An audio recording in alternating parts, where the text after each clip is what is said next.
नमस्ते नमस्कार जय हिंद दोस्तों, स्वागत है आपके अपने यूट्यूब चैनल पीसीएस मेकर पे। तो देखिए फ्रेंड्स, आप लोग ज्ञान बिंदु जीएस एकेडमी का फ्रेंड्स आपका स्पेशल टेस्ट जो जनरल स्टडीज़ का चल रहा था फ्रेंड्स, जो आपके आने वाले UPSC pre, BPSC pre, Bihar SSC, railway, Bihar दरोगा, बिहार पुलिस के लिए इंपॉर्टेंट ये क्वेश्चन था फ्रेंड्स। तो देखिए डेली टेस्ट सीरीज में आपका जो लगभग मैं 19 तक करवा दिया था और ये आपका 20 और 21 दो बचा हुआ फ्रेंड्स। तो मैं इसको आप लोग को आज मैं सोचा हूँ कि इसको कंप्लीट करवा दूँ। तो प्लीज़ पीसीएस मेकर चैनल से जुड़ जाइए। और इससे पहले मैं फ्रेंड्स लगभग आपको 20 दिन से वीडियो नहीं बना रहा था, तो इससे पहले मैंने आपको 19 सेट अपलोड कर दिया है फ्रेंड्स। तो प्लीज़ आप एक बार जाके पीसीएस मेकर का प्लेलिस्ट विजिट कीजिए, वहाँ पे आपको दिखेगा। और यहाँ पे कुछ सेट बचे हुए उसको मैं आपको कंप्लीट करवा देता हूँ। और साथ में जो आपका डेली प्रैक्टिस सेट है मैं उसको भी आपको याद रखिएगा, डेली पीसीएस मेकर चैनल से जुड़ जाइएगा, क्योंकि डेली शाम में 6 बजे आपको ये वीडियो प्रोवाइड किया जाएगा। तो प्लीज़ पीसीएस मेकर चैनल से जुड़ जाइए। तो देखते हैं आज का हमारा फर्स्ट क्वेश्चन है क्या कि वर्ष 1925 में भारतीय सेना का स्वभारतीयकरण पर विचार किस समिति की अनुशंसा पर किया गया था? तो ये किया गया था सैंडर हर्ट्स समिति की अनुशंसा पर। अगला आपका 2 नंबर कि मंदिर निर्माण कला में विमान शैली का प्रचलन किसके शासन काल में हुआ था? तो मंदिर निर्माण कला में विमान शैली का जो प्रचलन जो हुआ था वो आपके चोल वंश के शासनकाल में हुआ था। 3 नंबर है आपके भारतीय उपमहाद्वीप के पालतू भैंस का प्राचीनतम साक्ष्य कहाँ से प्राप्त हुए हैं? तो प्राचीनतम साक्ष्य जो है मेहरगढ़ से प्राप्त हुए हैं। 4 नंबर है कि दिल्ली सल्तनत में दीवान ए बाकूफ, यानी कि जिसको एक दीवान ए बाकूफ जो था एक गुप्तचर था, का गठन किसने किया था? तो देखिए दीवान ए बाकूफ का जो गठन है वो आपको जलालुद्दीन खिलजी ने किया था। अगला 5 नंबर की गांधी जी को मलंग बाबा की उपाधि किसके द्वारा दी गई थी? तो याद रखिएगा right answer option number A, खुदाई खिदमतदार संगठन के द्वारा गांधी जी को मलंग बाबा की उपाधि दी गई थी। अगला आपका 6 नंबर की सुबह ए आज़ादी नामक कविता किसने लिखी है? तो देखिए सुबह ए आज़ादी नामक जो कविता है वो फैज़ अहमद फैज़ ने लिखी है। 7 नंबर की वर्ल्ड म्यूजिक डे किस तिथि को मनाया जाता है? तो देखिए वर्ल्ड म्यूजिक डे की अगर हम बात करते हैं तो ये हम लोग कब मनाते हैं वर्ल्ड म्यूजिक डे? तो देखिए फ्रेंड्स राइट आंसर हो जाएगा ऑप्शन नंबर सी 21 जून को, कि वर्ल्ड म्यूजिक डे जो है आपको 21 जून को मनाते हैं। और 21 जून को याद रखिएगा कि योग दिवस भी हम लोग 21 जून को मनाते हैं। अगर बात करते हैं ऑप्शन ए 27 मार्च, तो देखिए 27 मार्च को हम लोग विश्व थिएटर दिवस, याद रखिएगा विश्व थिएटर दिवस और विश्व रंगमंच दिवस मनाते हैं हम लोग 27 मार्च को। 29 मई की बात करें तो अंतर्राष्ट्रीय एवरेस्ट दिवस हम लोग 29 मई को मनाते हैं। और 27 सितंबर को हम लोग विश्व पर्यटन दिवस 27 सितंबर को मनाते हैं। 8 नंबर क्वेश्चन आपका कि अधोलोकित कथनों में से सत्य कथन का चयन करें। देखिए अगर हम बात करते हैं क्या कि घाना में कोको की कृषि लोकप्रिय है, तो ये आपका सही है। कहवा ब्राज़ील की एक महत्वपूर्ण बागानी फसल, ये भी सही है। श्रीलंका चाय के उत्पादन हेतु प्रसिद्ध है, ये भी सही है। उपयुक्त में से सभी आपका सही कथन है। अगला 9 नंबर क्या कि कॉकेसाइड प्रजाति के लोग सर्वाधिक कहाँ मिलते हैं? तो देखिए इसके जो लोग हैं मतलब कि कॉकेसाइड प्रजाति के लोग जो है सर्वाधिक यूरोप में मिलते हैं। अगला क्वेश्चन है आपका 10 नंबर कि सिकान नामक विश्व की सबसे लंबी रेल सड़क सुरंग कहाँ स्थित है? तो देखिए ये आपका जो सिकान जो है ना विश्व की सबसे लंबी रेल सड़क है, जो आपके जापान में मिलेगी। और इसकी लंबाई याद रखिएगा 53.85 किलोमीटर इसकी लंबाई है, याद रखिएगा। अगला क्वेश्चन है 11 नंबर कि निम्नलिखित क्षेत्रों में से उनमें से संबंधित खनिजों में से कौन सा जोड़ा सही मेल नहीं खाता है? तो देखिए अगर हम बात करते हैं इसमें कौन सा ये जोड़ा है मेल नहीं खाता, अगर बात करते हैं क्या किम्बरले, तो किम्बरले का जो है वो किम्बरले मतलब हीरा का जो उत्पादन होता है वो किम्बरले में ज़्यादा होता है। तो ये आपका सही है।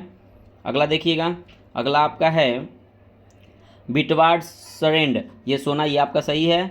आपका नेक्स्ट है आपका कि कटांगा, ये कोयला नहीं बल्कि यूरेनियम होगा। और बूटे आपका तांबा, ये आपका सही। तो ऑप्शन नंबर सी आपका गलत हो जाए, ये मैच नहीं कर रहा है। अगला देखते हैं 12 नंबर कि कोलकाता, पटना, कोच्चि एवं दिल्ली नगरों में सामान्य वर्षा का सही अवरोही क्रम क्या है? तो देखिए अगर हम बात करते हैं क्या कि कोच्चि, कोलकाता, पटना, दिल्ली में ये जो है आपका सामान्य अवरोही क्रम की मतलब वर्षा होने का क्रम है। अगला है आपका 13 नंबर कि हरित ऊर्जा की उपमा किस प्रकार के ऊर्जा स्रोत को दी गई है? तो याद रखिएगा ये जो दी गई है वह जल विद्युत को दी गई है हरित ऊर्जा की उपमा। अगला क्वेश्चन है आपका 14 नंबर की निम्नलिखित में से कौन सा कारक किसी स्थान की वनस्पति निर्धारित करता है? तो कौन सा कारक है? तो ये आपका वर्षा जो है वो करता है। अब देखिए यहाँ पे तीनों हो सकता है, लेकिन यहाँ पे आंसर क्या हो जाएगा? वर्षा हो जाएगा।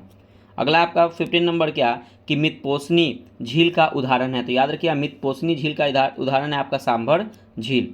16 नंबर है कि वह पोषक चक्र जो सूर्य के प्रकाश के सीधे संचालित होता है वो कौन है, तो ये कार्बन चक्र है। अगला आपका 17 नंबर की भारतीय संविधान के अनुसार सहकारी समिति के निर्देशकों की अधिकतम संख्या हो सकती है, तो अधिकतम संख्या कितनी हो सकती है, तो अधिकतम जो संख्या हो सकती है वो 21 हो सकती है, जो आपके अनुच्छेद 243 के जेड जे में वर्णित है।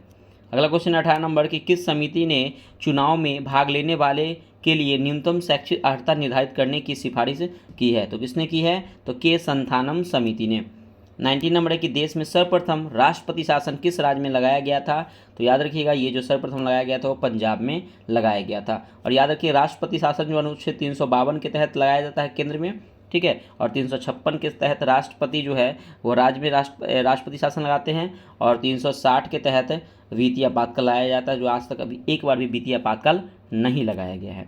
अगला है 20 नंबर की निम्नलिखित में से कौन सा समवर्ती सूची का एक हिस्सा है, तो देखिए समवर्ती सूची का हिस्सा कौन सा है, तो याद रखिएगा कि दिवालियापन और ऋण शोधन क्षमता ये आपका समवर्ती सूची का एक हिस्सा है, लेकिन याद रखिए बैंकिंग जो आपका संघ सूची का हिस्सा है, कृषि आय पर कर ये राज्य सूची का है, और शेयर बाजार और वायदा बाजार ये भी आपका संघ सूची का हिस्सा है।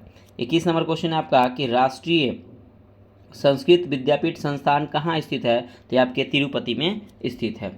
अगला आपका क्वेश्चन देखिएगा 22 नंबर क्वेश्चन है आपका कि पद्म भूषण से सम्मानित श्री देवेंद्र झाझड़िया का संबंध किस खेल से है, तो देवेंद्र झाझड़िया का संबंध भाला फेंक से है, option number A.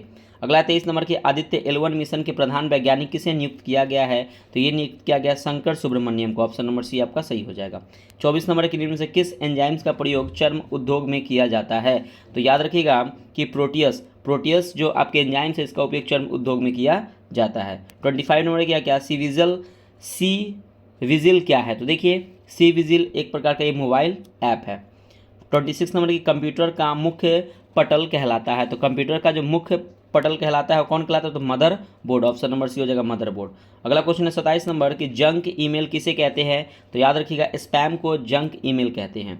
28 number question है आपका कि अभिलेख न्यायालय का क्या आशय है, तो देखिए अभिलेख न्यायालय की बात करें तो इस न्यायालय के समक्ष साक्ष्य के रूप में स्वीकार किए जाएंगे, तो ये आपका सही है, और इस न्यायालय के द्वारा अपने अवमान के लिए दंड देने की शक्ति होती है, तो ये भी सही है, तो राइट आंसर हो जाएगा ऑप्शन नंबर सी, 1 और 2 दोनों आपका सही है।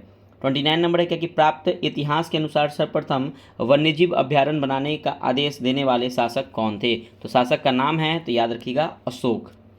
अगला है 30 नंबर की यमुना एक्शन प्लान औपचारिक रूप से कब प्रारंभ किया गया था, तो ये जो प्रारंभ किया गया था तो ये 1993 में यानी कि 1993 में किया गया था जापान और भारत के सहयोग से। तो यमुना एक्शन प्लान जो है वो भारत और जापान के सहयोग से शुरू किया गया था 1993 में 1993 में। 31 नंबर क्या कि जलीकट्टू किसके साथ जुड़ा हुआ है, तो देखिए जलीकट्टू जो जुड़ा हुआ है ना पोंगल त्यौहार के साथ जुड़ा हुआ है। 32 नंबर क्या कि निम्नलिखित में से कौन सा नृत्य यूनेस्को की अमृत विरासत सूची में शामिल है, तो कौन सा नृत्य है, तो याद रखिए ये छऊ नृत्य। अगला क्वेश्चन 33 नंबर की इनमें से कौन एक प्रसिद्ध शास्त्रीय नर्तक या नर्तकी हैं, तो ये कौन सी है, तो याद रखिएगा यहाँ पे उदय शंकर जो है आपका प्रसिद्ध शास्त्रीय नर्तक या नर्तकी हैं, कौन, तो उदय शंकर। अगला आपका 34 नंबर की हिमालय विशेषता का निम्नलिखित में से कौन सा युग्म सही है, तो देखिए सबसे पहले अगर हम बात करते हैं क्या कि कुमाऊं हिमालय सतलुज और काली नदियों के बीच स्थित है, ये आपका बिल्कुल सही है। नेपाल हिमालय तीस्ता और दिहांग नदियों के बीच स्थित है, ये आपका गलत है। देखिए नेपाल हिमालय जो है ना तीस्ता और काली नदी के बीच में स्थित है, काली नदी के बीच में स्थित है, तो ऑप्शन नंबर केवल एक आपका ऑप्शन नंबर जो हो जाएगा फ्रेंड्स आपका केवल एक सही है, ऑप्शन नंबर डी। देखिए 35 नंबर के किस देश के प्रधानमंत्री के निवास को टेम्पल ट्रीज कहा जाता है, तो किस देश के प्रधानमंत्री के निवास को टेम्पल ट्रीज कहा जाता है, तो श्रीलंका। याद रखिएगा श्रीलंका के प्रधानमंत्री जहाँ पे रहते हैं उसको टेम्पल ट्रीज कहा जाता है। अगला क्वेश्चन है 36 नंबर की वर्तमान में सार्क में कितने पर्यवेक्षक देश है, तो वर्तमान में देखिए वर्तमान में सार्क में जो है ना वो 8 पर्यवेक्षक देश है, याद रखिएगा 2024 के अनुसार। अगला क्वेश्चन 37 नंबर की निम्नलिखित में से कौन सा बंदरगाह गुजरात में स्थित नहीं है, तो देखिए कौन सा बंदरगाह गुजरात में स्थित नहीं है, देखिए मुंद्रा बंदरगाह ये गुजरात में है, सिक्का बंदरगाह ये भी है, और ओखा बंदरगाह ये भी गुजरात में स्थित है, लेकिन आपका दीघी बंदरगाह गुजरात नहीं बल्कि महाराष्ट्र में स्थित है, याद रखिएगा ऑप्शन नंबर ए हो जाएगा। 38 नंबर की भारत के विभिन्न क्षेत्रों में उत्पादित सुल्तान गुलाबी और काली चंपा निम्नलिखित प्रमुख फसलों में से किसकी किस्में हैं, तो याद रखिएगा ये जो सुल्तान गुलाबी और काली चंपा जो है ये अंगूर की मतलब किस्म की फसलें हैं, तो ऑप्शन नंबर डी हो जाएगा। 39 नंबर की प्राथमिक समूह सामाजिक संबंधों की ओर निर्देशित करता है, तो वो कहलाता है, तो ये कहलाता है सम्मुख। अगला है आपका 40 नंबर की स्तरीकरण के व्यवहारिक संश्लेषण का सिद्धांत किसने दिया था? तो याद रखिएगा कि स्तरीकरण के व्यवहारिक विश्लेषण का जो सिद्धांत दिए थे वो के डेविस ने दिए थे। अगला 41 नंबर क्या कि सेप्टिक टैंक से निकलने वाली गैस के मिश्रण में मुख्यतः कौन सी गैस होती है? तो देखिए सेप्टिक टैंक से निकलने वाली जो मिश्रण में गैस होती है वो मीथेन होती है, मीथेन। और गेहूँ ये धान के जो खेत होते हैं ना उसमें से भी मीथेन गैस निकलते हैं। 42 नंबर की क्रायोजेनिक द्रव है, तो क्रायोजेनिक द्रव कौन सा है? तो ये द्रव नाइट्रोजन। अगला 43 नंबर की निम्नलिखित से कौन सा विकल्प सही सुमेलित नहीं है? देखिए इधर अयस्क है और धातु है। अगर हम बात करते हैं मोनाजाइट, ये जो थोरियम के अयस्क कौन है? तो मोनाजाइट। यूरेनियम के अयस्क कौन है? तो पीच ब्लेंड। और रेडियम के अयस्क कौन है? तो ये आपका रेडियम का भी पीच ब्लेंड हो जाएगा। और आपका प्लेडियम का बात करें तो ग्रीनोकाइट इसका एक्स नहीं है। प्लेडियम का जो अयस्क है वो कौन है? तो कैडमियम है, कैडमियम। याद रखिएगा कैडमियम जो है वो कौन है? तो पैलेडियम के अयस्क है। तो ऑप्शन नंबर डी आपका राइट आंसर हो जाएगा, ये गलत है। अगला है 44 नंबर की सबसे हल्की धातु कौन सी है? देखिए सबसे हल्की धातु की बात करें तो सबसे हल्की धातु आपका लिथियम है। 45 नंबर की हाइड्रोजन सभी अम्लों का आवश्यक घटक है, यह सर्वप्रथम किसने कहा है? देखिए हाइड्रोजन जो है सभी अम्लों का आवश्यक घटक है, यह कथन जो है वो किसने कहा है? तो यह कथन जो कहा है वह डेवी ने कहा है, option number C Davy. 46 number की एक बीटा कण के उत्सर्जन होता है, तो ये क्या होता है? तो संभारिक होता है।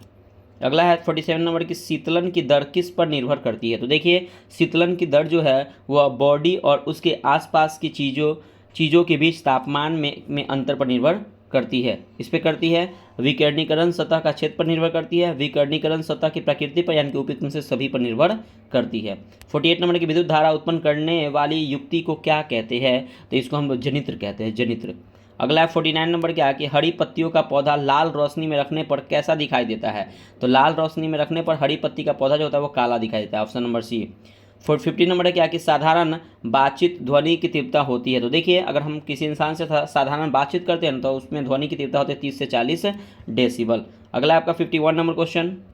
और देखिए फ्रेंड्स पहले 51 नंबर क्वेश्चन देखने से पहले मैं आपको फिर से रिपीट कर रहा हूँ कि देखिए 1 से लेके आपको 19 तक डेली प्रैक्टिस सेट यानी कि एक सेट में आपको 100 क्वेश्चन देखने को मिलेंगे, यानी कि लगभग 20 सेट में आपको 2000 क्वेश्चन यहाँ पे कंप्लीट हो गया फ्रेंड्स ज्ञान बिंदु जीएस एकेडमी की तरफ से। तो प्लीज़ आप उसे भी जाके जरूर देखिएगा। और मैं डेली जो सितंबर अक्टूबर जो अगस्त सितंबर का जो प्रैक्टिस स्टार्ट हुआ है, मैं कल जो अपलोड किया हूँ मैं उसको भी फ्रेंड्स आगे कंटिन्यू आपको करते रहूँगा। और याद रखिएगा उससे पहले ही मैंने 20-30 सेट अपलोड कर दिया है, तो यही ऐसे सेम डिस्कशन के साथ, तो वो वीडियो भी ज्ञान बिंदु जीएस एकेडमी का डेली प्रैक्टिस सेट में आप जाके आप प्लेलिस्ट विजिट करिए पीसेस मेकर का, वहाँ पे आपको पूरा वीडियो दिख जाएगा फ्रेंड्स। प्लीज़ अगर चैनल पीसेस मेकर चैनल पे फर्स्ट टाइम होंगे तो चैनल को सब्सक्राइब जरूर कर लीजिएगा, क्योंकि मैं डेली आप लोग से बोला हूँ कि मैं आप लोग के लिए डेली वीडियो प्रोवाइड करूँगा, तो मैं अब डेली वीडियो प्रोवाइड करूँगा, तो प्लीज़ आप पीसेस मेकर चैनल से जुड़े रहिए। तो देखते हैं हम लोग 51 नंबर क्वेश्चन कि कोई द्रव ठोस की सतह को नहीं भिगोएगा यदि स्पर्श कोण होगा, तो स्पर्श कोण होगा अधिक कोण, यानी कि 90। अधिक कोण का मतलब क्या हो गया कि 90 और 180 डिग्री के बीच जो होगा उसको अधिक कोण कहते हैं। अगला क्वेश्चन है आपका 52 नंबर कि जब किसी निकाय में क्रियाशील बल आघूर्ण शून्य हो तो निम्नलिखित में से कौन सा अचर होगा? तो याद रखिए कोणीय संवेग क्या होगा? अचर होगा।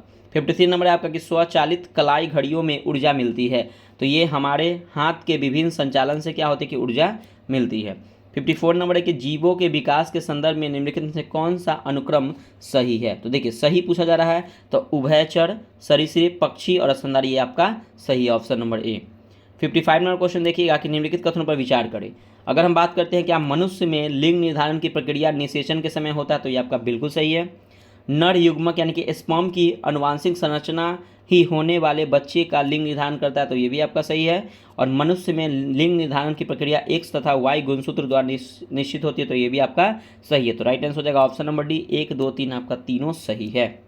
अगला आपका 56 नंबर कि न्यूमेटाफोर्स यानी कि श्वसन मूल प्रायः पाया जाता है, तो न्यूमेटाफोर्स जो होता है वह मैनग्रोव पौधे में पाया जाता है। 57 नंबर है कि मुकुलन द्वारा प्रजनन किस में होता है? तो मुकुलन द्वारा जो प्रजनन जो होता है वह ईस्ट यानी कि कवक में होता है। अगला क्वेश्चन है आपका 58 नंबर के निम्नलिखित कथनों पर विचार कीजिए। कैल्सीटोनिन रुधिर कैल्शियम स्तर में वृद्धि लाता है, तो देखिए जो कैल्सीटोनिन रुधिर कैल्शियम के स्तर में वृद्धि नहीं बल्कि ये कमी लाता है, याद रखिए कमी लाता है। और पैराथोराइड रुधिर कैल्शियम स्तर में कमी लाता है, तो कमी नहीं इसमें वृद्धि लाता है। तो न तो एक और न तो ये दो आपका सही है, दोनों गलत है। अगला आपका 59 नंबर, केचुए में उत्सर्जी अंग नेफ्रीडिया कितने प्रकार के होते हैं? तो नेफ्रीडिया जो होते हैं केचुए में वो 3 प्रकार के होते हैं उत्सर्जन तंत्र। 60 नंबर है कि लाल रक्त कणिकाओं आरबीसी का जीवन काल होता है। तो देखिए आरबीसी का जो जीवन काल होता है 120 दिन होता है, 100 से 120 दिन। 61 नंबर है आपका, निम्नलिखित में से कौन सा साधारणतः शरीर द्वारा नहीं बनाए जाते हैं? तो देखिए विटामिन जो होते हैं ना शरीर के द्वारा बनाए नहीं जाते हैं, ऑप्शन नंबर ए। 62 नंबर की, औद्योगिक क्रांति की दौर में निम्नलिखित में से कौन सा देश इंग्लैंड की प्रतिद्वंदी था? तो इंग्लैंड की प्रतिद्वंदी देश कौन था? तो जर्मनी था, जर्मनी। अगला क्वेश्चन है 63 नंबर के, निम्नलिखित कथनों में से कौन सा एक कथन सही है? तो देखिए अगर हम बात करते हैं कि समानता, स्वतंत्रता और बंधुत्व का नारा फ्रांस की राज्य क्रांति से लिया गया, तो ये आपका बिल्कुल सही है कि फ्रांस की राज्य क्रांति से लिया गया है। और याद रखिएगा फ्रांस की क्रांति जो हुआ है 1789 में फ्रांस की क्रांति हुआ है, 1789 में। तो एक आपका सही है। अब दूसरा आपको देखा जा रहा है क्या कि फ्रांसीसी क्रांति में वाल्टेयर, मॉन्टेस्क्यू एवं रूसो ने सर्वाधिक योगदान दिया है, तो ये भी आपका क्या है? सही है। तो ऑप्शन नंबर हो जाएगा सी, 1, 2 आपका दोनों सही है। प्रथम विश्व युद्ध की समाप्ति कब हुई थी? बहुत इंपॉर्टेंट है, याद रखिएगा। प्रथम विश्व युद्ध की समाप्ति हुई थी 11 नवंबर 1918 को, शुरुआत हुई थी 1914 में। अगला क्वेश्चन है आपका 65 नंबर कि निम्नलिखित कथनों में से कौन सा एक धन विधेयक के बारे में सही नहीं है? तो देखिए अगर हम बात करते हैं धन विधेयक की, तो देखिए धन विधेयक संसद के दोनों में से किसी भी सदन में प्रस्तावित किया जा सकता है, तो ये आपका बिल्कुल गलत है। देखिए धन विधेयक जो होते हैं ना वो संसद के केवल लोकसभा में ही पेश कर सकते हैं, दोनों सदन में पेश नहीं कर सकते, तो पहला ही आपका गलत हो गया। दूसरा देखते हैं कि लोकसभा अध्यक्ष यह निर्णय करने के लिए अंतिम प्राधिकारी है कि कोई भी बिल धन विधेयक है या नहीं है, तो ये आपका सही है।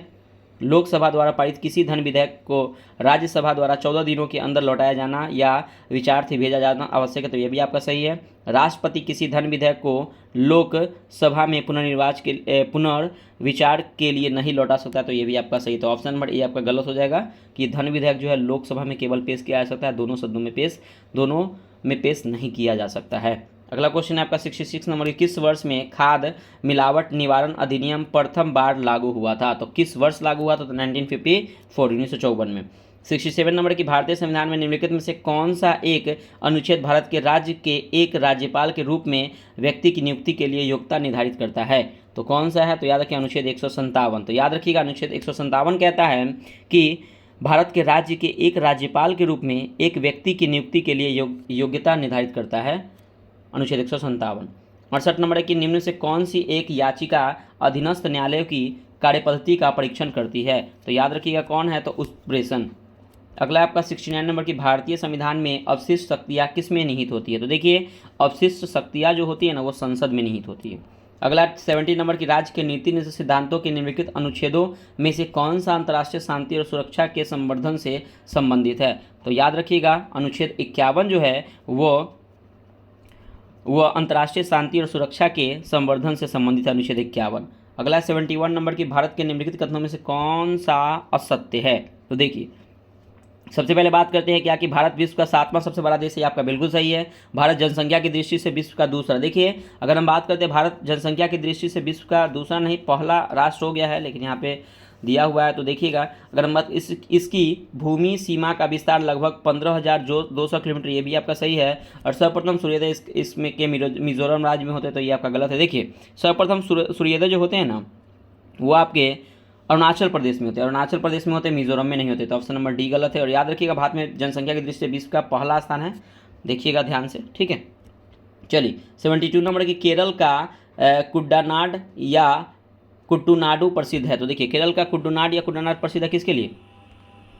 देखिएगा इसका राइट आंसर हो जाएगा option number option number B हो जाएगा कि भारत का न्यूनतम ऊंचाई वाला क्षेत्र, यानी केरल का कुड्डानाड या कुड्डूनाडु प्रसिद्ध है क्या? तो भारत का न्यूनतम ऊंचाई वाला क्षेत्र। अगला क्वेश्चन देखते हैं 73 नंबर कि निम्नलिखित राज्यों में से कौन सा पटकाई पहाड़ियों से संलग्न नहीं है? तो कौन सा राज्य है? तो देखिए नागालैंड, मणिपुर और मिजोरम, ये जो है आपके वो पटकाई पहाड़ियों से संलग्न है, लेकिन त्रिपुरा जो है पटकाई पहाड़ियों से संलग्न नहीं है। अगला आपका 74 नंबर की, निम्नलिखित में से पर्वतीय दर्रों का सही पश्चिम से पूर्व क्रम को पहचानिए। तो देखिए इसमें पश्चिम से पूर्व का क्रम पहचानना है। तो देखिए अगर हम बात करते हैं क्या, सबसे पहले यहाँ पे दिया हुआ है, देखिएगा सिपकिला दर्रा ये पहले हो जाएगा 1 नंबर पे, नाथुला तीसरा पे, और देखते हैं आगे हम लोग आगे आपका है ये बॉमडिला दर्रा, तो ये होगा चौथा, और आपका हो जाएगा लिपुलेख ये दूसरा, यानी कि आपका क्रम हो जाएगा 1 4 2 3, ऑप्शन नंबर सी। अगला 75 नंबर की निम्न में से कौन सा द्वीप भारतीय तटरेखा के सुदूरवर्ती द्वीप की श्रेणी में आता है? तो कौन सा द्वीप है? तो याद रखिएगा ये मिनिकॉय द्वीप है, मिनिकॉय द्वीप। अगला क्वेश्चन है 76 नंबर क्या कि सिंगरौली लघु जल विद्युत परियोजना अवस्थित है? तो ये कहाँ अवस्थित है? तो ये आपके उत्तर प्रदेश में सिंगरौली लघु जल विद्युत परियोजना स्थित है। अगला 77 नंबर की पृथ्वी की सतह पर वह स्थान जो भूकंपीय तरंगों को सबसे पहले रिकॉर्ड करता है क्या कहलाता है? तो ये जो कहलाता है आपका अधिकेंद्र कहलाता है। अगला 78 नंबर की निम्नलिखित महाद्वीप में से किस में प्रति व्यक्ति भूमि सर्वाधिक है? तो कहाँ पे है? तो एशिया, एशिया में या नहीं, देखिएगा फ्रेंड्स यहाँ पे क्या हो जाएगा कि निम्नलिखित महाद्वीप में से किस में प्रति व्यक्ति भूमि सर्वाधिक है? तो ये ऑस्ट्रेलिया महाद्वीप में, मतलब क्या ऑस्ट्रेलिया महाद्वीप में जो है वो प्रति व्यक्ति भूमि सर्वाधिक है। एशिया में सबसे अधिक है 146 व्यक्ति प्रति किलोमीटर स्क्वायर, और यूरोप में है 34 व्यक्ति प्रति किलोमीटर स्क्वायर, और उत्तरी अमेरिका में 20 व्यक्ति प्रति किलोमीटर स्क्वायर। लेकिन ऑस्ट्रेलिया में क्या है? तो 5 व्यक्ति प्रति किलोमीटर स्क्वायर, मतलब एक किलोमीटर 5 व्यक्ति ही रहते हैं। तो यहाँ पे ऑस्ट्रेलिया हो जाएगा आपका सही।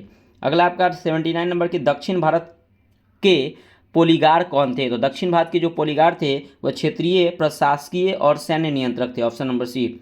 अगला निम्नलिखित में से कौन सा युग्म सुमेलित नहीं है? देखिए नाम है और यह संगीत यानी कि ग्रंथ है। तो देखिए अगर हम बात करते हैं पंडित भाभ भट्ट, ये संगीत राज, ये आपका सही है। उस्ताद चांद खान, ये राग चंद्रिका थे, ये भी आपका सही है। और पुंडरिक विट्ठल जो थे ये क्या थे? तो देखिए कौन सा युग्म सुमेलित है? तो देखिए यहाँ पे अगर बात करते हैं क्या कि पुंडरिक विट्ठल ये रागमाला, ये सही है। और बात करें कुंभा, तो कुंभा क्या था? संगीत राग, तो ये भी आपका। निम्नलिखित में कौन सा युग्म सुमेलित है? तो इसमें से पूछा जा रहा है कि कौन सा युग्म सुमेलित है, तो ऑप्शन नंबर सी हो जाएगा।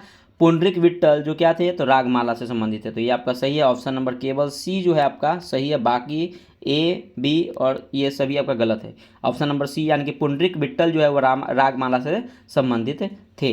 देखिए फ्रेंड्स, इसको आप लोग सही कर लीजिएगा। अगला देखते हैं 81 नंबर की, सिकंदर के हमले के समय उत्तर भारत पर निम्नलिखित राजवंशों में से किस एक का शासन था? तो याद रखिएगा जो शासन था वो नंद वंश का शासन था। नंद वंश जो था घनानंद का शासक था, याद रखिएगा। तो ऑप्शन नंबर हो जाएगा ए। अगला क्वेश्चन देखते हैं आपका 82 नंबर की, विष्णु के किस अवतार को सागर से पृथ्वी का उद्धार करते हुए अंकित किया जाता है? तो याद रखिएगा कच्छप यानी कछुआ का। अगला 83 नंबर की, निम्नलिखित बंगाल के गवर्नर जनरलों में से कौन एक तृतीय एंग्लो मैसूर युद्ध से संबंध है? तो किसका संबंध है? तो याद रखिए लॉर्ड कॉर्नवालिस का संबंध है। आंग्ल मैसूर युद्ध हुआ कब था? याद रखिएगा 1790 से लेकर 92 के बीच में आंग्ल मैसूर युद्ध हुआ था। 84 नंबर है कि ब्रिटिश शासन दौरान भारत में उद्योग का कोई स्वतंत्र विकास नहीं हुआ, इसका कारण क्या था? तो इसका कारण था कि धनिक वर्ग द्वारा भूसंपत्ति में निवेश करने को तरजीह दिया जाना। 85 नंबर है 1857 के निम्नलिखित क्रांतिकारियों में से किसका वास्तविक नाम रामचंद्र पांडुरंगा था? तो तात्या टोपे का। अगला 86 नंबर की, निम्नलिखित में से कौन भारतीय राष्ट्रीय कांग्रेस की स्थापना अधिवेशन में उपस्थित नहीं था? तो देखिए कौन नहीं था, अगर हम बात करते हैं क्या कि दादा भाई नौरोजी ये आपके थे, जी सुब्रमण्यम अय्यर ये भी थे, और जस्टिस रनाडे ये भी थे, सुरेंद्र नाथ बनर्जी थे, ये आपके नहीं थे। अगला 87 नंबर की, निम्नलिखित में से किसके नेतृत्व में मंडी षड्यंत्र हुआ था? तो ये हुआ था गदर पार्टी के नेतृत्व में मंडी षड्यंत्र हुआ था। अगला 88 नंबर की, निम्नलिखित में से कौन सा युग सही सुमेलित नहीं है? तो देखिए अगर हम बात करते हैं कि भारतीय जल सेना अधिनियम 1927 में आया था, ये आपका सही है। सविना वज्ञा आंदोलन 1930 में, ये भी सही है। द्वितीय गोलमेज सम्मेलन 1931 में, ये भी सही है। लेकिन सांप्रदायिक निर्णय जो है 1933 नहीं, बल्कि ये होगा 16 अगस्त, याद रखिए 16 अगस्त 1632 में हुआ था सांप्रदायिक निर्णय। ऑप्शन नंबर डी आपका गलत है। 89 नंबर की, लंदन मनी मार्केट द्वारा लिबॉर को कब समाप्त कर दिया गया था? तो लिबॉर को जो समाप्त किया गया था 2021 में। अगला 90 नंबर क्या कि नियोजित विकास मॉडल को भारत में कब लागू किया गया? तो देखिए इसको जो लागू किया गया है 1 अप्रैल 1951 को। अगला 91 नंबर की, 20 सूत्रीय आर्थिक कार्यक्रम का शुभारंभ जो हुआ किस वर्ष किया गया था? तो ये किया गया था 1975 में। 92 नंबर की, गिफिन वस्तुओं के बारे में सही कथन चुनें। तो दाम बढ़ने पर मांग बढ़ जाती है गिफिन वस्तुएं। अगला 93 नंबर की, राष्ट्रीय आय बराबर होती है। तो देखिए राष्ट्रीय आय जो बराबर होती है वह net national product factor cost के बराबर होती है। Option number D. अगला 94 नंबर की, कच्चा माल सम्मिलित किया जाता है। तो कच्चा माल को सम्मिलित किया जाता है कार्यशील पूंजी में। अगला 95 नंबर की व्यावसायिक बैंकों का मुख्य कार्य क्या है? तो व्यावसायिक बैंकों का मुख्य कार्य है जमा स्वीकार करना और ऋण देना। 96 नंबर है कि प्राकृतिक संसाधनों के दोहन से वस्तु का उत्पादन करने वाला क्षेत्र क्या कहलाता है? तो क्षेत्र जो कहलाता है वो प्राथमिक क्षेत्र कहलाता है। 97 नंबर किसी कृषि मूल्य आयोग की स्थापना कब की गई थी? तो इसका स्थापना 1965 में की गई थी।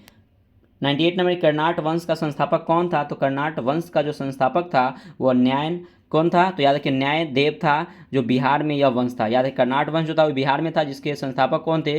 तो न्याय देव थे, न्याय देव। और 99 नंबर है क्या प्राचीन महाजनपद मगध की प्रथम राजधानी कौन सी थी?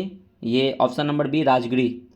अगला आज का हमारा 100 नंबर क्वेश्चन कि जगदीशपुर के राजा कौन थे? तो ये जगदीशपुर के राजा कुंवर सिंह थे। तो देखिए फ्रेंड्स यहाँ पे आपका 100 नंबर क्वेश्चन कंप्लीट होता है फ्रेंड्स। तो प्लीज़ पीसीएस मेकर के टेलीग्राम चैनल से भी जुड़ जाइएगा। मैं फ्रेंड्स इसका पीडीएफ आप लोगों को प्रोवाइड कर दूंगा। और डेली प्रैक्टिस सेट में कल आपका प्रैक्टिस सेट नंबर आपको 1 में प्रोवाइड किया था, तो प्लीज़ आप उसे भी जाके जरूर देखिएगा, वो बहुत इंपॉर्टेंट है, वो विद डिस्कशन के साथ। ये 100 क्वेश्चन डायरेक्टली क्वेश्चन ऑप्शन है उसमें यहाँ पे डिस्कशन किया है, 50 क्वेश्चन ये, लेकिन वहाँ पे डिस्कशन अच्छे से किया गया है फ्रेंड्स। तो प्लीज़ आप एक बार पीसीएस मेकर चैनल पर प्लेलिस्ट विजिट कीजिए, वहाँ पे आपको वीडियो प्रोवाइड दिख जाएगा। तो फ्रेंड्स मिलते हैं नेक्स्ट वीडियो में। बाय बाय, जय हिंद दोस्तों।